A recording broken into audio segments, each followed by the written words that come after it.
नमस्कार साथियों, आप सभी का स्वागत है हमारे YouTube channel DN Jha official में। साथियों, बिहार शिक्षक भर्ती सक्षमता परीक्षा एवं अन्य सभी प्रतियोगी परीक्षाओं के लिए महत्वपूर्ण SCRT वर्ग 7 के भूगोल की पुस्तक हमारी दुनिया के अंतर्गत आज हम इकाई 1 क जिसका विषय है भूमि, मृदा एवं जल संसाधन, इसकी विवेचना करेंगे और अंत में वस्तुनिष्ठ प्रश्न को भी देखेंगे। तो साथियों, आपका समय बिल्कुल बर्बाद नहीं करेंगे। जो महत्वपूर्ण बिंदु है उसकी चर्चा करते हुए हम वस्तुनिष्ठ प्रश्न की तरफ बढ़ जाएंगे। तो पहला टॉपिक है हमारा भूमि। तो भूमि एक महत्वपूर्ण प्राकृतिक संसाधन है और मानव इस पर निवास करता है। अपनी आवश्यकताओं की अधिकतर वस्तुएं भी वह इसी से प्राप्त करता है। पृथ्वी के कुल क्षेत्रफल के 29% भाग पर भूमि का विस्तार है और इसमें पहाड़ी, पठारी, मैदानी, दलदली, मरुस्थलीय, हिमाच्छादित एवं वनाच्छादित ये सभी रूपों में भूमि पाई जाती है। अब आगे बढ़ते हैं साथियों, भूमि का उपयोग। तो यहाँ आप देख सकते हैं कि सड़क, रेल मार्ग बनाने में, कारखाने स्थापित करने में, हवाई अड्डा, बंदरगाह बनाने में, राइट साइड में आप देखेंगे पेड़ पौधे उगाने में, कृषि कार्य करने में, मकान बनाने में, गांव एवं शहर बनाने में, तालाब, नहर, कुआं बनाने में, अर्थात इन सभी जगह भूमि का उपयोग है। बिना भूमि के कोई भी इंफ्रास्ट्रक्चर, कोई भी निर्माण संभव नहीं हो सकता है। तो भूमि की उपयोगिता को आप सभी जानते ही होंगे साथियों। आगे बढ़ते हैं, भूमि उपयोग में अंतर। अब भूमि के उपयोग में भी अंतर है। अलग अलग तरह की भूमि का अलग अलग तरह का उपयोग है। आप देखेंगे जहाँ मैदानी क्षेत्रों में लोग ज़्यादा रहना पसंद करते हैं, आवासीय भूमि के रूप में उपयोग करते हैं, वहीं जो पठारी क्षेत्र होते हैं वो खनिज संसाधन से परिपूर्ण होते हैं। इस तरह से अलग अलग प्रकार की भूमि के अलग अलग प्रकार की उपयोगिता है। भूमि उपयोग को प्रभावित करने वाले कारक। तो भूमि के उपयोग को प्रभावित करने वाले जो प्रमुख कारक है वो दो है, प्राकृतिक कारक एवं मानवीय कारक। दो भागों में विभाजित किया गया है उपयोग के कारक को। अब प्राकृतिक कारक की बात करें साथियों, तो प्राकृतिक कारक है कि अगर आप देखते हैं कि स्थल रूप में भिन्नता, मृदा की विशेषता, खनिजों की उपस्थिति, जलवायु एवं जल संबंधी विशेषताएं इत्यादि प्राकृतिक कारक भूमि के उपयोग में परिवर्तन ला देते हैं। कठोर भूमि के कारण पठारी क्षेत्रों में कारखाने प्रमुखता से लगाए जाते हैं, जबकि मैदानी भूमि में फसलों की खेती की जाती है। पठारी क्षेत्रों में भी जहाँ खनिजें पाई जाती है वहाँ खनन कार्य किए जाते हैं। मानसूनी जलवायु क्षेत्रों में धान की खेती की जाती है, तो शीतोष्ण जलवायु क्षेत्रों में गेहूं की खेती की जाती है। तो इस तरह से आप प्राकृतिक कारक को समझ गए होंगे साथियों। अब मानवीय कारक भी है। तकनीकी का ज्ञान,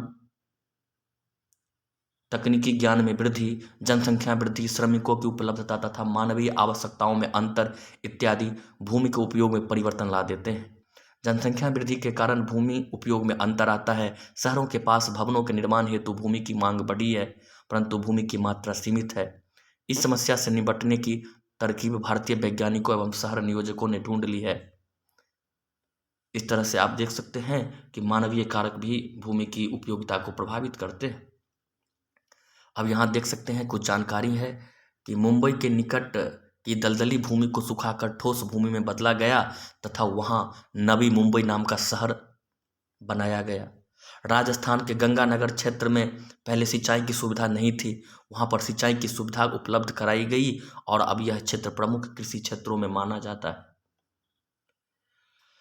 आगे बढ़ते हैं साथियों, भूमि उपयोग वर्ग। तो भूमि उपयोग के वर्ग निश्चित है। उपयोग के 5 वर्ग है। पहला है वन क्षेत्र की भूमि, कृषि कार्य के लिए अनुपलब्ध भूमि जिसमें बंजर एवं व्यर्थ भूमि भी आता है। सड़क, मकान, उद्योग में लगी भूमि भी कृषि कार्य में नहीं लगाए जाते। आगे है परती भूमि। चालू परती भूमि, जिस भूमि पर 1 वर्ष या उससे कम समय से कृषि नहीं की गई हो, वो चालू परती भूमि होती है। अन्य परती भूमि, जिस जिस भूमि पर 1 वर्ष से अधिक तथा 5 वर्ष से कम समय से कृषि नहीं की गई हो, वो अन्य परती भूमि है। अर्थात 1 वर्ष ही पड़ती रहा हो, कृषि नहीं की गई हो, तो चालू परती भूमि है।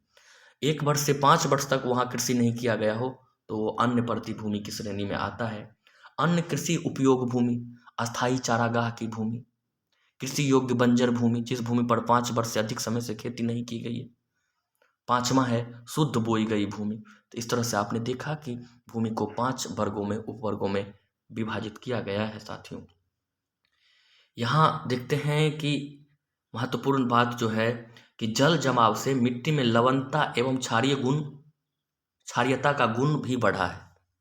जल जमाव अगर कहीं होता है तो उससे मिट्टी में लवणता और क्षारीयता का गुण बढ़ा है। इन सभी कारकों से भूमि के स्वाभाविक गुणों में ह्रास आ रहा है, जिसे भूमि का निम्नीकरण कहा जाता है।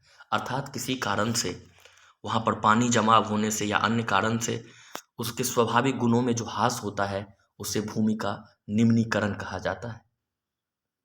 तो इसे भी आप याद रखेंगे। आगे बढ़ते हैं साथियों। यहाँ देखते हैं कि भूमि को संरक्षित किया जाना जरूरी है और भूमि का संरक्षण कैसे किया जाए इसके विषय में कुछ बातें कही गई है। भूमि का उपयोग नियोजित तरीके से हो, भूमि पर वन क्षेत्र को बढ़ाया जाए, जैविक कृषि पर बल दिया जाए, मरुभूमि के सीमांत पर झाड़ियाँ लगाई जाए, भूस्खलन रोकने के लिए पर्वतीय ढलानों पर वृक्षारोपण हो एवं प्रतिरोधी दीवारें बनाई जाए। ये सब तरीका है। तटवर्ती क्षेत्रों में वृक्षारोपण को बढ़ावा दिया जाए। इन तरीकों के माध्यम से भूमि को संरक्षित कर सकते हैं और भूमि संसाधन को बेहतर ढंग से उपयोग कर सकते हैं। आगे बढ़ते हैं साथियों। तो यहाँ मिट्टी के बारे में दिया हुआ है। मृदा संसाधन, तो मिट्टी को ही मृदा संसाधन कहा जाता है, ऐसा आप याद रखेंगे। मिट्टी को मृदा संसाधन कहा जाता है। और दूसरा टर्म है ह्यूम्स। मृदा में पेड़ पौधों, जीवों एवं अन्य सड़े गले पदार्थों के अवशेष को ह्यूमस कहा जाता है। इन दोनों पॉइंट को आप साथियों याद रखेंगे। भूपटल पर ऊपरी परत पर, भूपटल के ऊपरी वाले भाग में ह्यूमस की मात्रा अधिक होती है और इसी के कारण से भूमि उपजाऊ होती है, मृदा उपजाऊ होती है। अब मृदा का उपयोग, तो ये तो आप सभी जानते होंगे कि मृदा का उपयोग व्यापक है। फसलों की खेती करने में, पेड़ पौधे पौधों, घास झाड़ियों को उगाने में, गृह निर्माण में, मूर्तियाँ बनाने में, ईंट, खिलौने, गमला, घड़ा, सुराही, खपड़ा इत्यादि बनाने में। तो इस तरह से आप जानते हैं कि भूमि की उपयोग व्यापक है, हर जगह मिट्टी का उपयोग होता है। अब मृदा निर्माण कैसे होता है, ये महत्वपूर्ण बिंदु है साथियों, इसे आप जानेंगे। किसी स्थान की मृदा के निर्माण में वहां उपस्थित मौलिक चट्टान क्षेत्र की जलवायु, वनस्पति, सूक्ष्म जीवाणु, क्षेत्र की ऊंचाई, ढाल तथा समय का योगदान होता है। टूटे हुए कणों के महीन होने की प्रक्रिया अनवरत चलती रहती है। हजारों लाखों वर्षों बाद वह चट्टानी टुकड़ा भौतिक, रासायनिक एवं जैविक ऋतुक्षरण से महीन कणों में बदल जाता है, जो मृदा कहलाता है। सामान्यतः 1 सेंटीमीटर मोटी सतह वाली मृदा के निर्माण में सैकड़ों हजारों वर्ष लग जाते हैं। आप जो मिट्टी देखते हैं, मृदा को देखते हैं, इनका निर्माण चट्टानों के टूटने, फूटने, सड़ने से, वहाँ की जलवायु के प्रभाव से, वनस्पति, सूक्ष्म जीवाणु, इन सभी जीवों के प्रभाव से उस मृदा का निर्माण होता है और मृदा के निर्माण में वर्षों लग जाते हैं। चट्टानों का टूटना, फूटना, सड़ना, उसके भौतिक रासायनिक गुणों का ऋतुक्षरण होना, ये सब प्रक्रिया होने में हजारों वर्ष लगते हैं और माना जाता है कि 1 सेंटीमीटर मोटी मृदा के निर्माण में सैकड़ों हजार वर्ष लग जाते हैं। तो साथियों, आप मृदा के निर्माण को समझ गए होंगे। अब जैविक एवं रासायनिक ऋतुक्षरण क्या है, इसको जानिए। पेड़ पौधे, जीव जंतुओं, मानवीय क्रियाओं तथा जल की प्रतिक्रिया से चट्टानों का टूटना एवं गलना रासायनिक ऋतुक्षरण कहलाता है। पेड़ पौधे, जीव जंतु, मानवीय क्रियाकलापों तथा जल की प्रतिक्रिया से चट्टानों का टूटना एवं गलना रासायनिक ऋतुक्षरण कहलाता है। भौतिक ऋतुक्षरण, तापमान में उतार चढ़ाव, तुषार क्रिया तथा चट्टानी परतों के फैलने, सिकुड़ने से चट्टानों का टूटना भौतिक ऋतुक्षरण है। अर्थात तापमान में उतार चढ़ाव की क्रिया से चट्टानों के फैलने, सिकुड़ने से चट्टानों का टूटना भौतिक ऋतुक्षरण है। अब इस तस्वीर को देखिए साथियों, इसमें मिट्टी के विभिन्न स्तर को दिखाया गया है। मिट्टी के 5 मुख्य स्तर, यहाँ 4 मुख्य स्तर को दिखाया गया है। तो आप इसे याद रखेंगे, मिट्टी के 4 स्तर हैं। स्तर अ, जिसमें ह्यूम्स होता है, ऊपरी परत होता है। स्तर ब, बालू एवं पंख होता है। स्तर स, ऋतुक्षरित कण होता है। स्तर द, मौलिक चट्टान होता है। ये मिट्टी के विभिन्न स्तर है, इसे आप याद रखेंगे, 4 स्तर है। आगे बढ़ते हैं साथियों। तो आप इन्हीं बातों को समझाया गया है। मृदा के प्रकार, मृदा के प्रकार के बारे में, मृदा के वर्गीकरण के कई आधार हैं, कई आधारों पर मृदा का वर्गीकरण है। अब उर्वरता के आधार पर मृदा का वर्गीकरण दो है, एक उर्वर है, एक अनुर्वर है। उर्वर अर्थात उपजाऊ भूमि, अनुर्वर अर्थात बंजर भूमि। आप समझ गए होंगे साथियों। दूसरा है गठन या संरचना के आधार पर। गठन या संरचना के आधार पर मृदा को बलुई मृदा, चिकनी मृदा एवं दोमट मृदा तीन भाग में बांटा गया है। बलुई मृदा, चिकनी मृदा एवं दोमट मृदा। तो बलुई जिसमें बालू क्ले दोनों होता है बलुई मृदा में, और चिकनी मृदा में क्ले की अधिकता होती है। दोमट मृदा में बालू और क्ले का मिश्रण होता है, समान अनुपात में लगभग ये होता है। रंग के आधार पर भी मृदा को बांटी गई है, लाल मृदा, काली मृदा, भूरी मृदा, बादामी मृदा। तो आप देख सकते हैं 1 2 3 4 4 भाग में रंग के आधार पर 4 भागों में बांटा गया है, लाल मृदा, काली मृदा, भूरी मृदा, बादामी मृदा। अब यहाँ इन सभी तथ्यों को एक शॉर्ट में यहाँ आप देख सकते हैं कि एक तस्वीर के माध्यम से दिखा दिया गया। उर्वरता के आधार पर उर्वर अनुर्वर, गठन संरचना के आधार पर बलुई चिकनी दोमट, रंग के आधार पर लाल कारी भूरी बादामी मृदा। अब भारत में मृदा का वितरण किस प्रकार है। बहुत विशाल देश है हमारा भारत, और इसमें मृदा के वितरण को दिखाया गया है। साथियों आप इस तस्वीर को ध्यान से देखिएगा, इससे भारत में मृदा की संरचना को आप समझ पाएंगे। और यहाँ दिखाया गया है पर्वतीय मृदा को इस तरह से दिखाया गया है, जलोढ़ मृदा को, और लाल मृदा, काली मृदा, लेटराइट मृदा, शुष्क मृदा, सबको अलग अलग रूपों में दिखाया गया। और आप समझ सकते हैं कि भारत के किस क्षेत्रों में कौन सी मृदा पाई जाती है। भारत में मृदा के वितरण को इस मानचित्र में दिखाया गया है, आप देख सकते हैं इसे। आगे बढ़ते हैं साथियों। अब किस क्षेत्रों में कौन सी मृदा पाई गई है इसे आप पढ़ लीजिएगा। मूलतः यहाँ देख सके जलोढ़ मृदा गंगा के मैदानी क्षेत्रों में, खादर, बांगर। खादर जो है तो नवीन जलोढ़ मृदा को खादर कहते हैं, पुरानी जलोढ़ मृदा को बांगर कहते हैं। जलोढ़ मृदा में चावल, गेहूं, मक्का, दलहन फसलों के उत्पादन के लिए उपयुक्त है, तो आप यहाँ देख सकते हैं। फिर काली मृदा, काली मृदा दक्कन क्षेत्रों में ज़्यादातर पाया जाता है, और उस जो क्षेत्र है महाराष्ट्र, गुजरात, कर्नाटक, आंध्र प्रदेश, तमिलनाडु, और कपास की खेती के लिए काली मृदा उपयुक्त मानी जाती है। लाल एवं पीली मृदा प्रायद्वीपीय पठार के पूर्वी एवं दक्षिणी हिस्से में पाई जाती है। लोहे के अंश के कारण इस मृदा का रंग लाल होता है। लाल पीली मृदा जो आप देख सकते हैं कि प्रायद्वीपीय पठार के पूर्वी दक्षिणी हिस्से में पाई जाती है। लोहे की उपस्थिति के कारण इसका रंग लाल होता है। इस तरह से वहाँ पर जो ज्वार, बाजरा, मक्का, मूंगफली, तंबाकू इत्यादि की खेती होती है।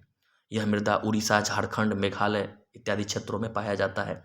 लेटराइट मृदा का निर्माण निक्षालन की प्रक्रिया से होता है, इस बात को याद रखिएगा। लेटराइट मृदा का निर्माण निक्षालन की प्रक्रिया से होता है। यह मृदा केरल, कर्नाटक, तमिलनाडु राज्यों में मिलती है। मरुस्थलीय मृदा हल्के भूरे रंग की होती है, जो राजस्थान, सौराष्ट्र, कच्छ, पश्चिमी हरियाणा एवं दक्षिणी पंजाब में पाई जाती है। पर्वतीय मृदा पर्वतीय क्षेत्रों में पाई जाती है। मृदा अपरदन एवं संरक्षण। मृदा का संरक्षण और अपरदन, चूंकि मृदा कटता है और उसी को मृदा का अपरदन कहा जाता है। यहाँ देखिए, प्राकृतिक या मानवीय कारणों से मृदा की परतों का विस्थापन, वह उड़कर एक स्थान से दूसरे स्थान पर चले जाना मृदा का अपरदन कहलाता है। तो इस मृदा के अपरदन को बचाने के लिए क्या करना चाहिए, पहले देख लेते हैं। एक पॉइंट है यहाँ, क्षुद्र नालिका व अवनालिका अपरदन क्या होता है। तेज पवनों या पानी के बहाव से मैदानी या चौरस क्षेत्रों में सतही अपरदन होता है। तेज पवन या पानी के बहाव से मैदानी या चौरस क्षेत्रों में सतही अपरदन होता है, अर्थात उसके सतह का कटाव होता है। जबकि उभर खावर क्षेत्रों में क्षुद्र नालिका व अवनालिका अपरदन होता है। तो सतही अपरदन मैदानी क्षेत्रों में, उभर खावर क्षेत्रों में क्षुद्र नालिका या अवनालिका अपरदन होता है। इसे आप याद रखेंगे साथियों। आगे बढ़ते हैं। मृदा के अपरदन से बचाने के लिए देखिए यहाँ कुछ बिंदु दिए गए हैं। पर्वतीय क्षेत्रों में समुच्च रेखीय खेती करना, पर्वतीय ढलानों पर वृक्षारोपण करना, बंजर भूमि पर घास लगाना, फसल चक्र तकनीक को अपनाना, खेती के वैज्ञानिक तकनीक को अपनाना, जैविक खाद का प्रयोग करना, ये मृदा को अपरदन से या मृदा को संरक्षण करने के लिए तकनीक बताया गया है। आगे बढ़ते हैं साथियों। आप सभी जानते हैं कि मृदा एक महत्वपूर्ण संसाधन है। हमें इसके संरक्षण करना चाहिए, अपरदन से इन्हें बचाना चाहिए। अब जल संसाधन की बात करते हैं साथियों। तो जल जो है वो अगर आप देखेंगे तो कितना महत्वपूर्ण है, आप सभी जानते हैं। तो हमारे पास जितनी भी जल है उसका 97% हिस्सा महासागरों में पाया जाता है।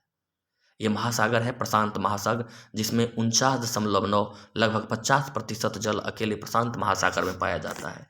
अटलांटिक महासागर में 25.7%, हिंद महासागर में 20.5% तथा आर्कटिक महासागर में 3.9% जल शामिल है।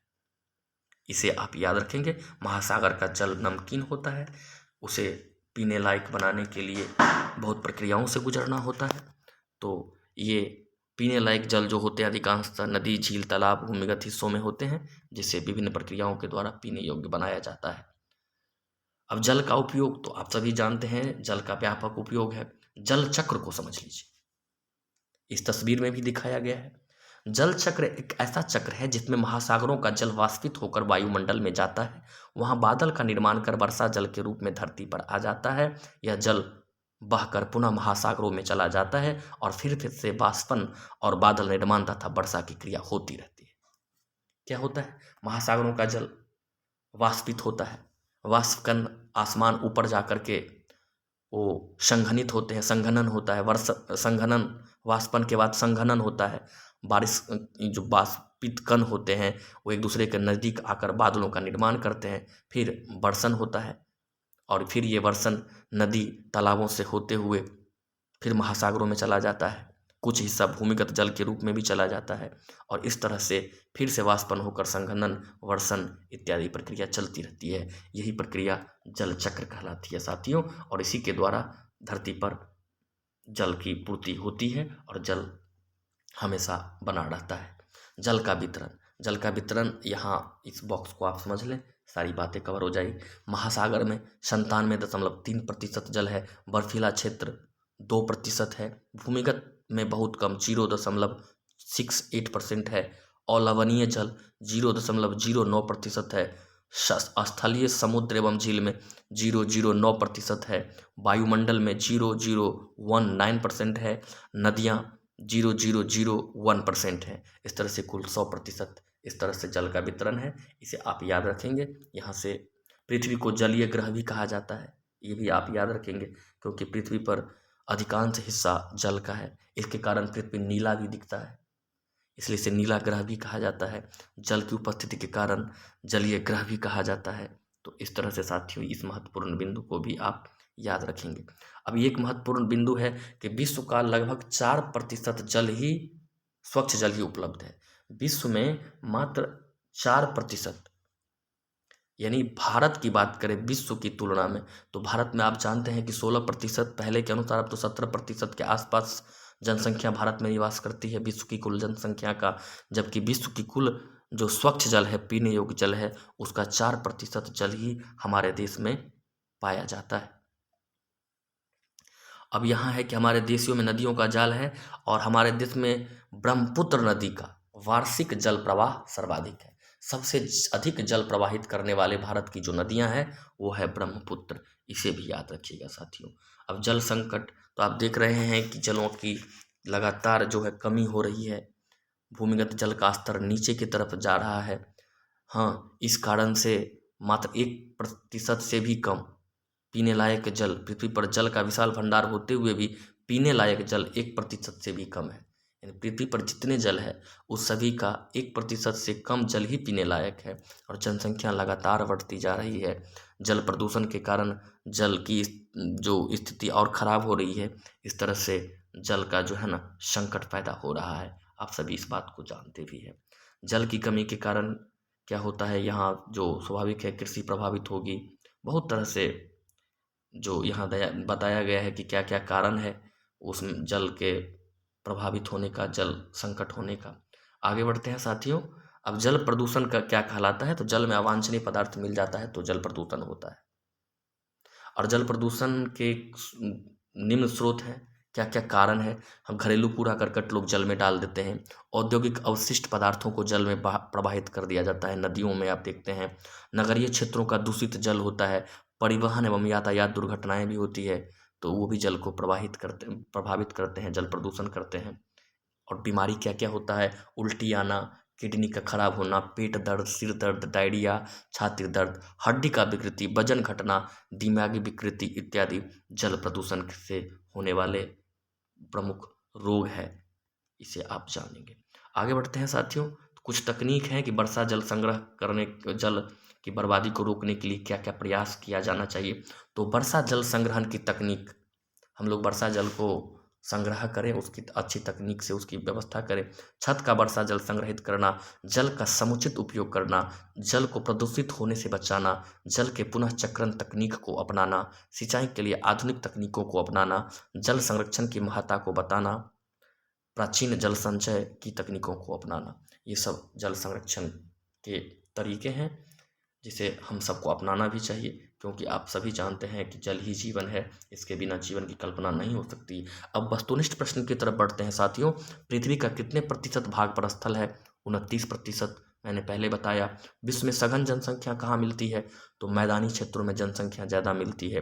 भारत में भूमि उपयोग संबंधी आंकड़े कौन रखता है? भू राजस्व विभाग भूमि उपयोग से संबंधित आंकड़े को रखता है। भूमि उपयोग के कुल कितने प्रमुख वर्ग है? मैंने चर्चा की 5 वर्ग है। मृदा में कुल कितने स्तर पाए जाते हैं? 4 स्तर पाए जाते हैं।